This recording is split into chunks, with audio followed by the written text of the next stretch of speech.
The devil is considered to be against the gods. This friend knew it well, but he still summoned it.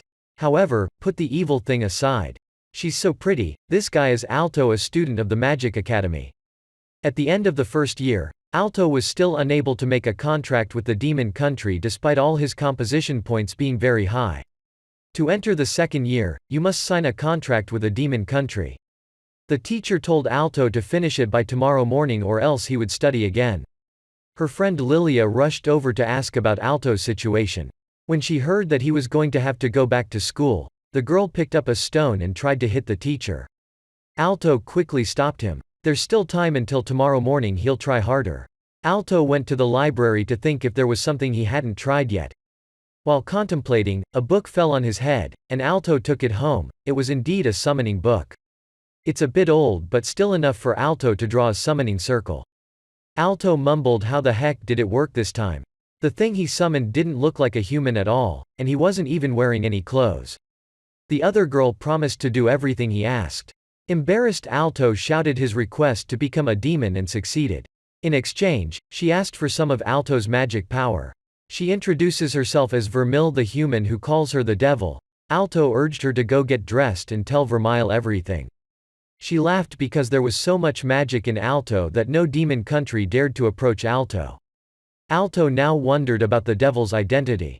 The teacher teaches that demons are the bad guys. Vermil could have instantly killed him, but she'd been sealed away in that book for so long. Being Alto's messenger was too good a price to pay for her freedom. The next day Alto took Vermil to school. I didn't believe it at first, but looking at their contract, I was surprised. Back to their seats, Vermil kept hugging Alto as the teacher reminded them. Vermil argued back, weren't the other students holding their magic messengers as well? Lilia was bitter when she saw Alto with another woman. She ran after Alto and asked him to challenge him. If he lost, she had to give up this demonic messenger immediately. In return, if Lilia loses, she must also obey Alto. The match took place high above. The Ghostland was allowed to participate in the battle. Lilia delivered the strongest blow. Vermil was not afraid. Taking the full blow, she was still able to stand. Now it's her turn. Vermil beats Lilia, who is officially defeated. Regarding the request for the loser, Alto asked Lilia to befriend Vermil. Alto was very happy at night. He thought making a contract with the devil would be scary. Vermil sneered, explaining that the others weren't happy at all. Some people couldn't stand their strength, others lacked magic power and died. Alto has a lot of magic power, that's why he has this characteristic. Episode 2. The next day Alto takes Vermil to school again amid the envy of the boys. At this moment, someone's flying dragon ghost lost control and rushed towards them. Vermil was not afraid at all. She flicked her fingers and the flying dragon flew away. We all went to the hall together because today was the first day of the new term. However, no one would listen to the principal. The boys focused all their attention on Vermil's soul, leaving Alto breathless. As the ceremony ended, Lilia ran after Vermil to blame. The second-year subjects are much more difficult. After school, Alto was about to leave when two brothers came to him. It turned out that the other dwarf was the owner of the dragon that was beaten by Vermil this morning. He came here to challenge Alto. They are members of the Dragon Nightclub. Of course, Vermil wasn't afraid at all. Meanwhile, Alto had turned around and used freezing magic to take this opportunity to escape. The boss was angry and wouldn't let Alto do that. He summons the paladin dinosaur. Lilia blamed them for relying on the strong to bully the weak. They will make Vermil use his body to apologize. Hearing that Alto stood in front of Vermil surprised her a bit. The senior attacked, but Vermil hugged Alto again. When he used attack magic, the power of the magic attack increased several times. Men who failed miserably had to apologize. Back home, Alto still felt the blow from earlier. Vermil sneered and asked about his dream.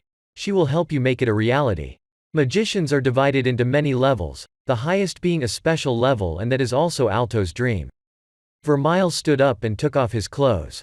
If it's just a kiss, it won't be long before he touches his dream. The next day they went to school again. Two people met Alto again. One is the son of a powerful family, the other is his maid. The principal called Alto, Lilia and the maids over. The three of them were excellent, so he gave them the challenge of getting the goblin flowers. The other guy happily followed the maid into the forest. turned around and let the flowers eat him.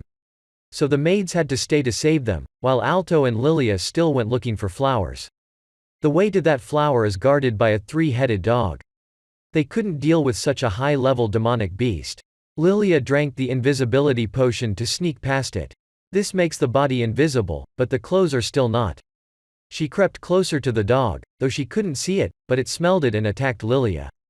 Alto, who had been pumped with magic power, stepped in to help. He urged Lilia to go get the flower so he could stop it. Of course, Alto couldn't fight back and had to rely on Vermeil to deliver the finishing blow.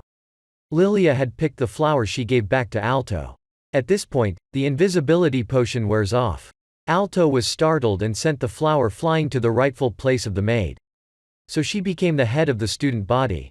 Episode 3. Vermeil is happy to eat sweets. It's been hundreds of years since she was sealed.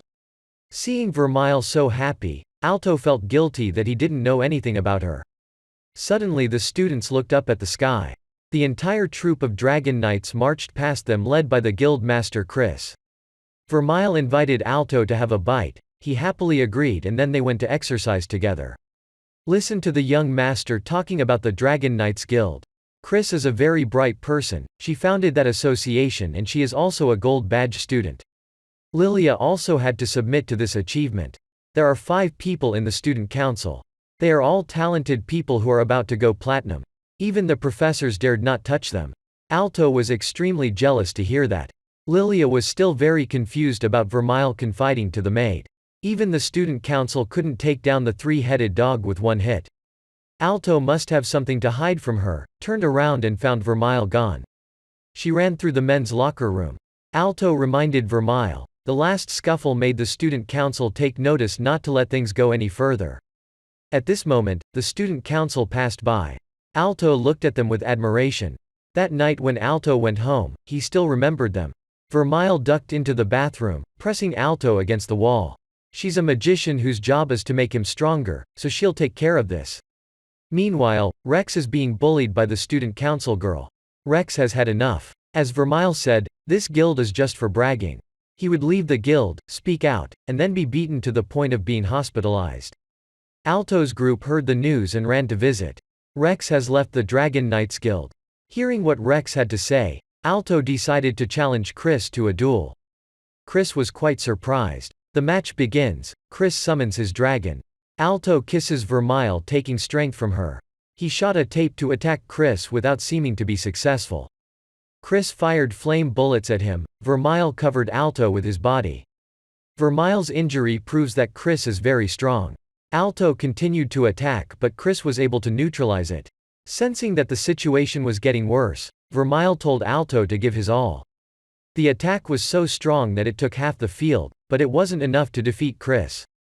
Chris was impressed when she got her to the dragon riding water. She began to counter-attack Alto. He can only run. Alto shot back but Chris dodged. Chris controls the dragon very well. She still gave Alto a chance to retreat. Alto was angry why Chris looked down on others like that. Vermeil shouted for Alto to gain more energy. If that's the case, she will give this little Chris a really painful punch to remember for life. Everything she said was not wrong. However, for Alto the mage was a companion to the mage, not an object to control. You'll prove it to Chris. Both of them burst out with magic power to deliver the final blow to Chris.